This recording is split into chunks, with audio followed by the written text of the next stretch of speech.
Olá, meninos e meninas aí do 9º ano. A gente vai retomar nossos trabalhos, nossas atividades. E, para a alegria de vocês, um assuntozinho novo, né? Lá no capítulo 6. Então, pegue o livro de vocês, o caderno para fazer as anotações do nosso roteiro. Bora lá, né? Capítulo 6 é falando sobre a divisão internacional do trabalho, a famosa DIT, né? Divisão Internacional do Trabalho. Mas o que é isso, né? O que é essa divisão internacional do trabalho? Quando a gente fala em DIT, a gente tem que lembrar aí do capitalismo, certo? Então, DIT é uma ferramenta e é um instrumento do capitalismo. No livro de vocês, lá na página 118, tem falando aí de algumas características do capitalismo. A gente já estudou, mas a gente não vai perder tempo se a gente relembrar aí, revisar as principais características aí do capitalismo para a gente poder entender aí essa complexidade que é a divisão internacional do trabalho. Lá na página 118 tem algumas características aí do capitalismo, como estrutura de propriedade, que as pessoas aí, assim como o governo, têm o direito de posses, né, de terra, que é a questão das privatizações, constante obtenção de lucro, que é o conceito maior aí de capitalismo, né, a obtenção aí de lucro. A lei da oferta e da procura, que a gente estudou muito, né, no assunto passado, que é a lei da oferta e da procura, ou da demanda, de Adam Smith, né? O trabalho assalariado, que ao trabalhar para outra pessoa, para uma empresa, o indivíduo recebe uma remuneração em forma de dinheiro, não é isso? Que é aquela troca. Se eu não tenho uma empresa, então eu vendo o que para o trabalho? Minha força, né, de trabalho.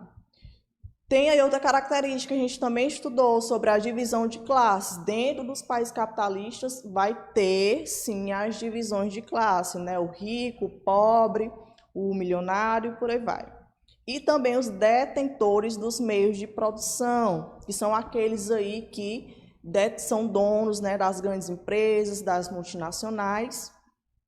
E a gente sabe que é uma minoria, certo? Relembraram aí as características do capitalismo? Então, a gente vai aí para essa ferramenta desse capitalismo, que é a divisão internacional do trabalho. No livro de vocês tem falando sobre as fases, e essas fases da DIT, ela é bem parecida aí com as fases do capitalismo. Vocês vão até relembrar aí até o próprio nome, né? A nomenclatura aí dessas fases do DIT, que é o capitalismo ou a divisão internacional do trabalho dentro do capitalismo comercial. Dentro da divisão internacional do trabalho, a gente vai ter também o capitalismo financeiro. Como eu falei, são fases, né? Foi todo um processo, certo? Capitalismo comercial, a gente viu, né, do século XV ao século XVI, XVII. A gente tinha o que aí dentro do capitalismo comercial? A metrópole e a colônia. A gente lembra aí da aula de história, a questão do pacto colonial, não é isso? Que as metrópoles, né, alguns países aí, né, principalmente lá da Europa, elas estavam em busca de novas terras, né, de mercado consumidor e também de matéria-prima para poder produzir seus manufaturados. Então, qual era aí a primeira aí divisão internacional do trabalho? Metrópole e colônia. Qual era a troca, né, de serviços, né, de comércio dentro desses dois itens aí? Metrópole, a colônia, né, que eram os países aí conquistados pela metrópole, faziam trocas comerciais e eles entregavam o quê? A matéria-prima. A gente lembra do Brasil. Brasil, nós somos aí explorados, né? Nossa matéria-prima foi muito aí escoada para a Europa, principalmente aí Portugal, né? Que era a nossa metrópole. Então, a colônia dava, né? Trocava aí a matéria-prima e, em troca, o que a metrópole vendia, né, para a colônia? Os manufaturados, que eram produzidos através, óbvio, dessa matéria-prima, certo? Então, aí foi a primeira divisão internacional do trabalho. dentro do capitalismo comercial, que, lembrando, era a primeira fase aí do capitalismo. A gente lembra aí da expansão marítima, né? Que onde estavam à procura aí de novos mercados consumidores e também de terras para explorar aí a matéria-prima. Depois, fase 2 da DIT, da Divisão Internacional do Trabalho, capitalismo industrial, lá do século XVIII até o século XIX, certo? E qual era aí esse cenário? Os países industrializados e os países agrários. A maioria desses países industriais, antes, eles eram o quê? A metrópole. E se tornaram industrializados, certo? Nessa fase aqui do capitalismo industrial. E a colônia continuou ainda sendo explorada, né, sua matéria-prima, e ficou sendo aí um país, ou melhor, países agrários, onde eles só tinham aí como produção de matéria-prima, certo? Então, qual era essa troca aqui, já nessa segunda fase da DIT? Os países industrializados e os países agrários, onde os países agrários vendiam aí sua matéria-prima e a indústria, os países industrializados, vendiam seus produtos já industrializados, certo? Essa troca, esse comércio que eles faziam aí.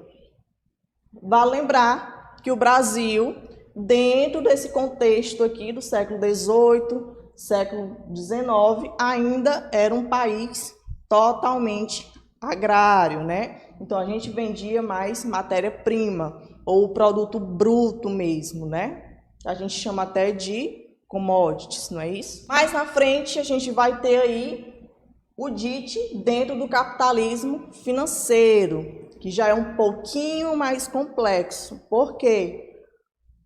Porque já vai entrar na questão aí de regionalizações, que é um assuntozinho que a gente também já viu aí, tá? As regionalizações aí do mundo, países pobres, países ricos, países centrais, países periféricos, certo? Então, dentro do capitalismo financeiro, que vai do século XX até os dias atuais, a gente vai ter aí essas três vertentes, tá? Nessa divisão internacional do trabalho. A gente vai ter os países centrais, que são os países que antes eram quem, industrializados e que muitos faziam parte da metrópole, lá do capitalismo comercial. Então, a gente vai ter aí como centro os países industrializados, né? Os países pobres ou subdesenvolvidos, e dentro desses países pobres a gente vai ter os emergentes e os periféricos, de periferia. Beleza? Voltando. DIT, capitalismo financeiro, a gente vai ter aí os países centrais, que são os países onde tem alta tecnologia.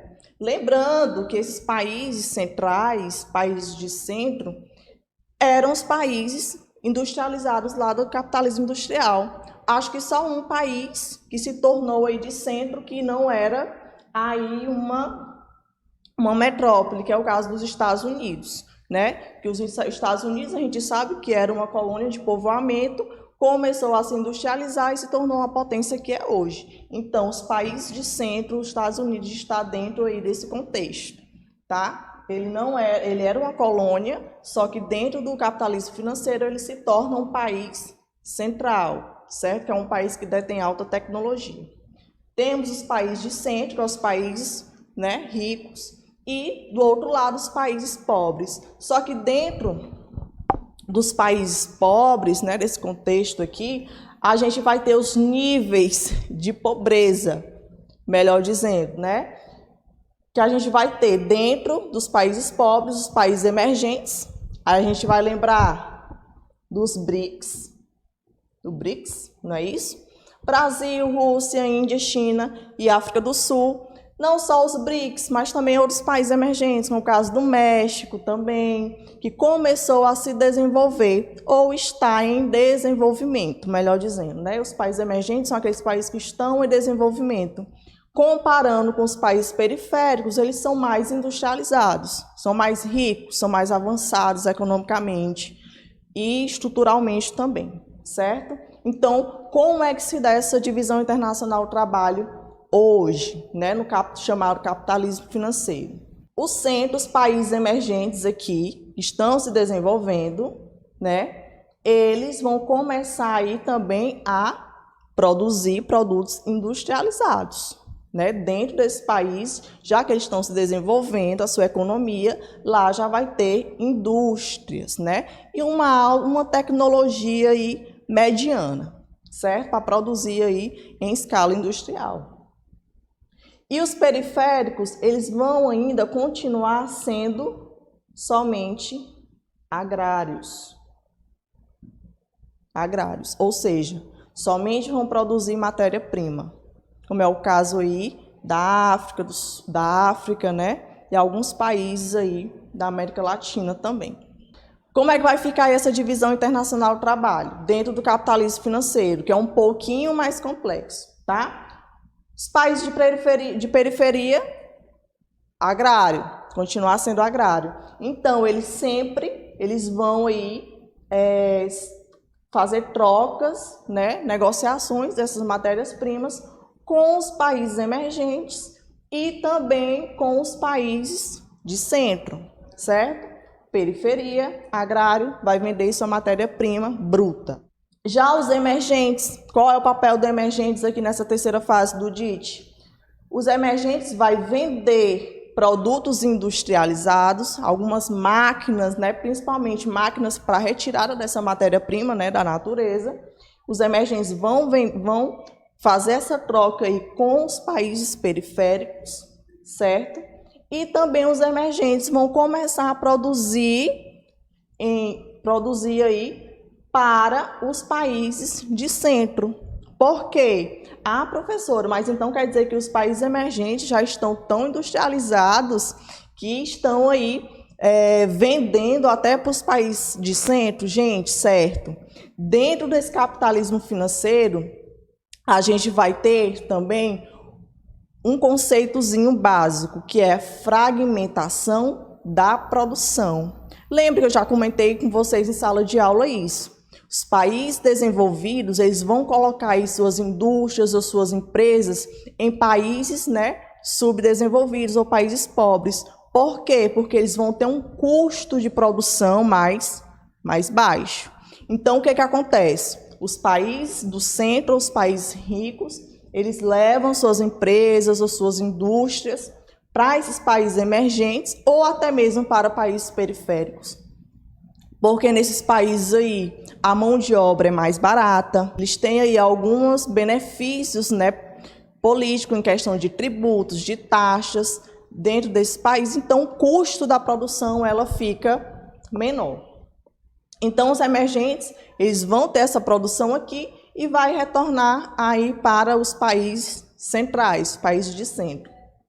Beleza? E os países de centro, ou os países ricos, o que eles trocam com os países emergentes? Investimento financeiro, né? E também a alta tecnologia, que ainda os países emergentes, como eu disse, né? A tecnologia ainda é mediana, é bem limitada. Então, esses países ainda têm que comprar essa alta tecnologia dos países centrais ou países ricos. Para a gente finalizar, de praxe, né? Deixar uma atividadezinha para vocês, tá? Para a gente corrigir já na próxima aula, certo? Qualquer dúvida sobre o assunto, podem entrar em contato comigo, você já sabe por onde, tudo mais, certo? Então, a gente vai fazer essa atividade aqui da página 122 e 123, os dois exercícios, tanto os conceituais como os contextualizados. Só o gabarito, certo? Até a próxima, gente.